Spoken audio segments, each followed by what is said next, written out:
Agora a gente vai falar de saúde, de um período que para muitas mulheres não é nada fácil, que é a menopausa.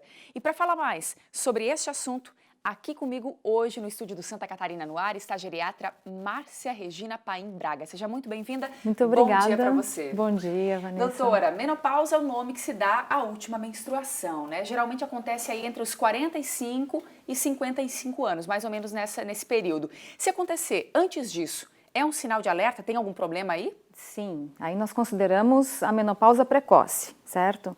Na verdade, menopausa, a gente dá este nome para a última menstruação. O que a gente, esse processo que as mulheres passam de redução da produção hormonal se chama climatério, né? É um período longo. É um período mais longo, que dura em torno de 10 anos, mais ou menos, né? Cada mulher tem uma forma diferente de apresentação, não é todo mundo igual.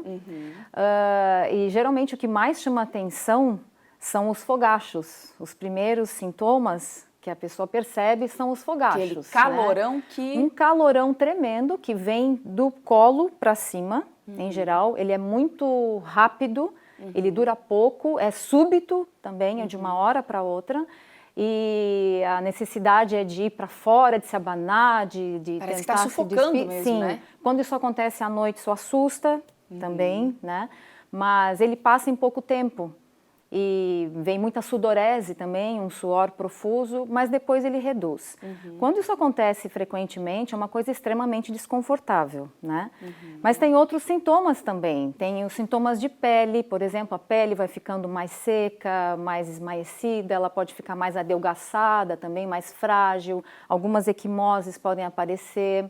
Sintomas cardiovasculares, a sensação de palpitação, de coração acelerado demais, insônia, irritabilidade, depressão, algumas coisas uma depressão que antes vivia, né, estava assim estável, ela pode agravar. Enfim, são vários sintomas que podem evoluir ao longo do climatério. Você né, comentou comigo dessa cerca de síndrome. 10 anos, mais ou menos, é isso? Pode ser, ou pode ser mais rápido. Na verdade, assim... Depende de cada mulher. Porque a privação hormonal, a redução da produção hormonal, ela vai acontecendo gradualmente, né? Leva um tempo ainda para começar a dar sintomas. Por isso que é importante o acompanhamento anual, a partir ali dos 40 anos, um acompanhamento anual dos níveis hormonais para ver em que momento estamos, certo? E quando é a hora de começar a tratar realmente, né? Para que os efeitos não sejam tão ruins, digamos assim, para as mulheres, que tem mulher que sofre mesmo. Mas tem também, como você falou, quem não vai sentir absolutamente nada. Sim, mas tem uma questão interessante, né? Que é um fenômeno totalmente silencioso, indolor, que é a perda de cálcio.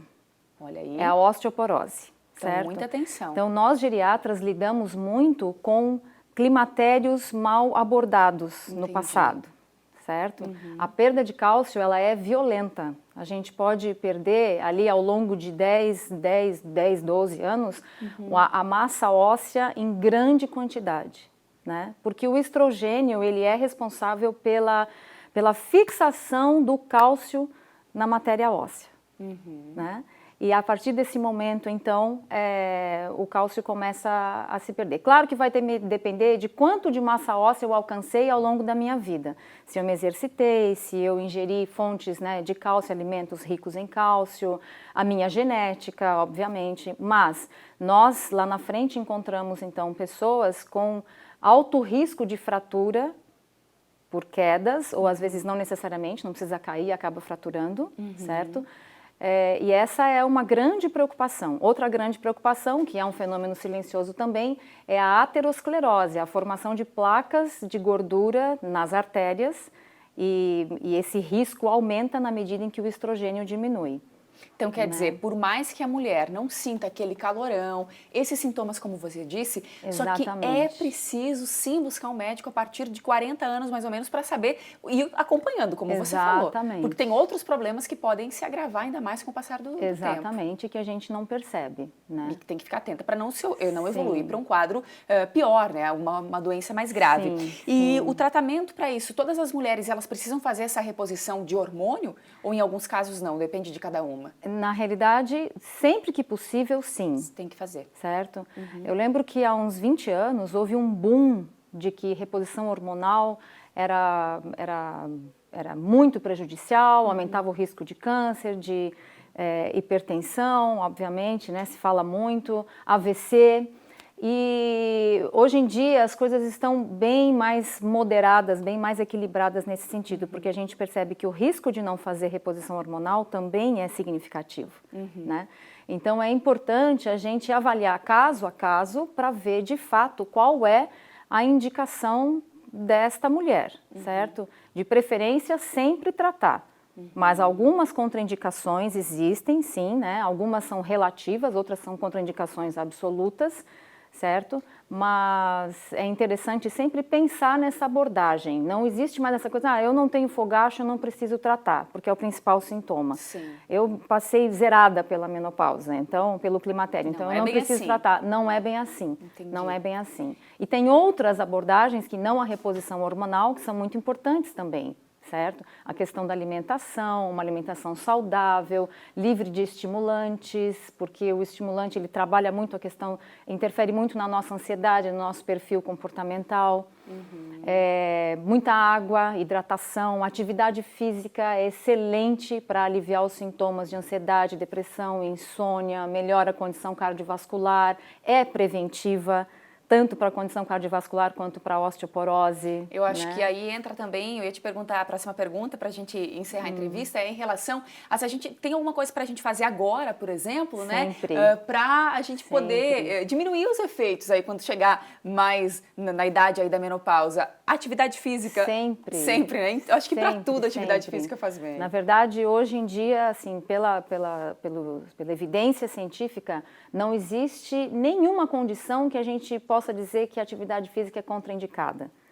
A atividade física ela tem benefício num sem número de patologias e sem falar nas pessoas saudáveis, né? Então a atividade física está entronizada como sendo imprescindível para a nossa vida. Tá e para a questão do climatério, sem dúvida, né? Para o climatério, sem dúvida que ele é importante. A alimentação também conta? Alimentação. Banir os industrializados, banir aquilo que que não nos restaura, na verdade, né? Porque a alimentação ela deveria ser restauradora, né? O mais natural possível, o mais fresca possível, sem dúvida, e diminuir o excesso de gorduras, né? Diminuir o consumo de gorduras, especialmente as saturadas. Isso tudo é muito importante. Aumentar a oferta de cálcio. E eu lembro aqui que não é só no leite e derivados que nós encontramos cálcio, porque essa é uma outra conversa, né? Sim. A biodisponibilidade do cálcio, da absorção, ela não é tão grande assim nos laticínios, né? Então, um segredinho aqui, o gergelim. Olha aí, 1 litro de leite de gergelim tem 9 vezes mais cálcio do que 1 litro de leite de vaca. De vaca, nossa! Né? E ele é mais biodisponível. Então, fica a dica para consumo, exato. Muito bem, ótima dica. Quero agradecer muito pela explicação aqui com a gente, pelas dicas importantes também, para que a mulherada possa se programar e se proteger até, né, para quando chegar nessa idade, nesse período aí da menopausa e passar com mais tranquilidade. De fato, né? É o que importa, passar com mais tranquilidade. Mais tranquilidade. Muito obrigada, viu, Eu que pela agradeço, presença hoje aqui. Vanessa, Um bom dia para você. Para você também.